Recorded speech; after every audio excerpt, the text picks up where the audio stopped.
The happiness of heaven. Chapter 10. Pleasures of the glorified senses. The life of heaven is also one of pleasure through the glorified senses. These pleasures, as well as those of the beatific vision, are certainly beyond our comprehension. Still, we may form some idea of them, by reflecting on the exquisite delights which reach our soul through our senses, in our present state of imperfection. They are so fascinating that the world runs wild with their intoxication. What then must they be in heaven, where everything is perfect? For, in that world of God's magnificence, both the senses and their respective objects exist in their highest perfection, which is far from being the case here below. Now, give free scope to your imagination. Let it roam among the blessed, and flutter from creature to creature.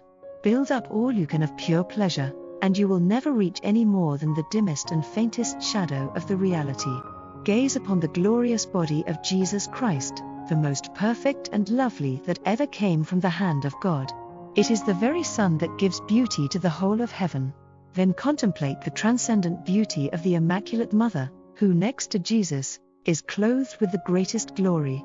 Feed your eyes upon that countless multitude of saints. They are all beautiful, because they have all risen with a body glorified after the likeness of Christ's glorious body. Each one has a beauty and perfection of his own, according to his merits, and the very lowest is clothed with a loveliness far superior to anything ever seen in this world. If there is a rush to see beautiful objects, grand and sublime sights, magnificent scenery, and the works of art, on account of the intense pleasure enjoyed through the sense of sight, what shall we say of the exquisite pleasures in store for that sense in heaven? Then again reflect how very captivating, soothing, and enlivening music is. The ear revels in it, and pours into the soul torrents of harmony, which make her, for the time, altogether forget the outer world. So captivating is it, that hours pass by unheeded, and she would almost fancy it is the echoes of angels' voices he hears. What then must heavenly harmony be, if our imperfect music is so delightful? Think also, how exquisitely the odors of flowers, incense, and all manner of perfumery, produce a soothing effect upon man, banishing cares, and infusing a new life into him. What must those pleasures be in heaven? We have already seen that, in heaven, there is to be neither eating nor drinking, as we now understand these two actions. But this does not mean that the sense of taste is not to be gratified. It most certainly will be, though not by corruptible objects, as in this world. The same must be said of the sense of touch or feeling, which is diffused over the whole body. The five senses of the human body are not mere accidental ornaments, which may or may not exist. They are essential to the integrity of its nature. Thus a blind or a deaf and dumb man is not a perfect man, because he lacks something which is essential to the integrity of his nature. Now, as glory does not destroy the nature of the body, but perfects it, it follows that all the blessed must rise with their five senses in their full perfection. And as their perfection consists in their activity and power of receiving impressions from external objects, and conveying them to the soul, it is evident that the senses must remain active in heaven, and have suitable objects to act upon. This is precisely what we learn from the angelic doctor, who maintains that the glory of the body does not destroy its nature, but perfects it, and even preserves the very color that is natural to it.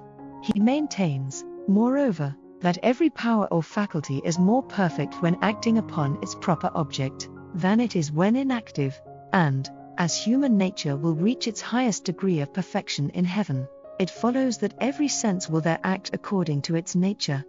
According to this doctrine, not one sense of the human body is either dead, inactive, or excluded from enjoyment in heaven. And why should any one of them be excluded? Why should the sight, or the hearing, or even the sense of smell be rewarded, rather than the taste, or the sense of touch? Certainly no valid reason can be given. Theologians teach that in hell, every sense of the human body shall have its own peculiar punishment, and that the sense of feeling especially shall be tortured, because in most cases, it is principally in that sense that the reprobate have most offended God. Surely we must not imagine that God is more severe in punishing the wicked, than he is good and liberal in rewarding the just. Now, Is it not precisely in the senses of taste and feeling that the saints have suffered most for God? Look at that countless multitude of martyrs. Many were starved to death, others were scourged until they died under the torture, others were torn by the wild beasts, others were crucified, others were burnt with a slow fire, while others were tortured for days together, in every limb and sense, and that too, with all the ingenuity and appliances that the most refined cruelty could devise. Then again, look at that countless multitude of confessors, virgins, and others, who in the practice of virtue, became their own executioners. They suffered inconceivably by frequent and long fastings, by coarseness of diet, by wearing hair cloths, and by otherwise torturing their flesh.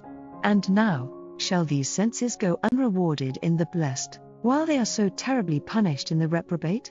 Certainly not.